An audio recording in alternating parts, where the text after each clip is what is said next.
Sometimes the most intense stories, the real human dramas, they're not in movies or books. They're actually hidden in plain sight, kind of locked away in the cold, formal language of official documents.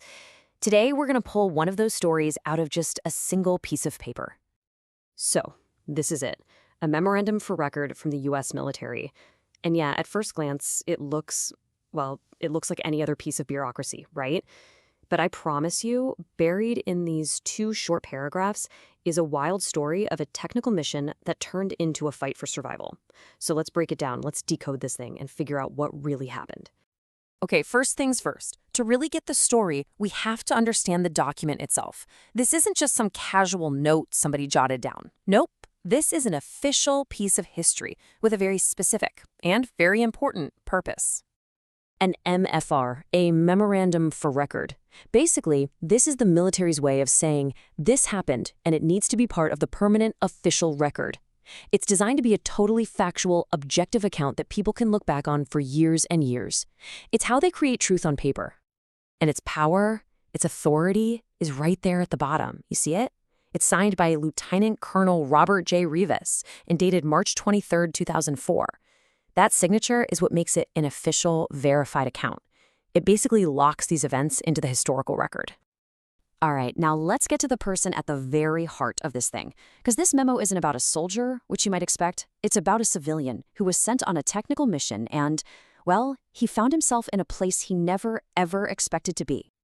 So meet Mr. Donald Marsh. As you can see, he's a civilian, a GS-14, which, by the way, is a pretty senior-level government employee. He was an expert working for the JLENS project office. His mission was super technical.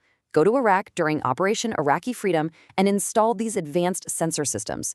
He was there to do a very specific job, not to fight. And this timeline, wow, it tells its own really stark story.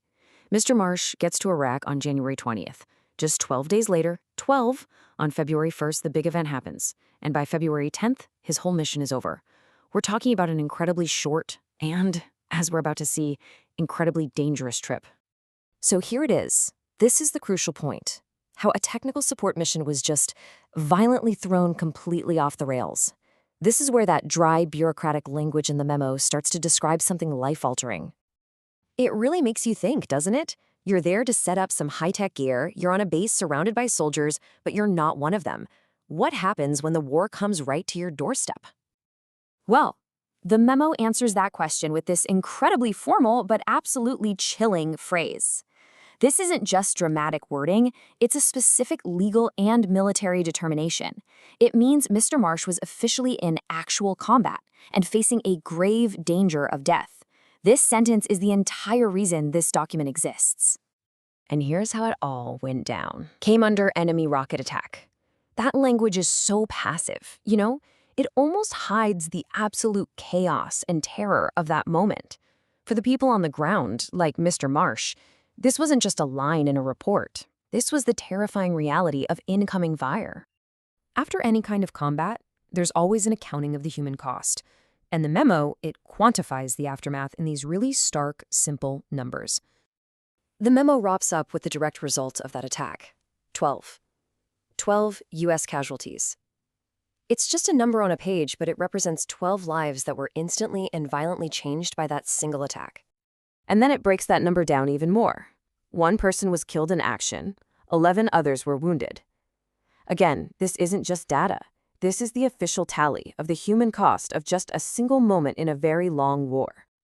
And just so we're all on the same page, these terms, KI and WIA, are very precise military classifications. They confirm that these casualties were the direct result of enemy action. This is the official language used to describe the ultimate sacrifices and injuries of war. So why does this single page matter so much? It's not just about setting the record straight. By officially validating that Mr. Donald Marsh, a civilian, endured combat, this document becomes absolutely crucial. It can be the basis for awards, for benefits, and most importantly, it ensures his service under fire is given the same weight and respect in the historical record as any soldier's. It makes you wonder, doesn't it?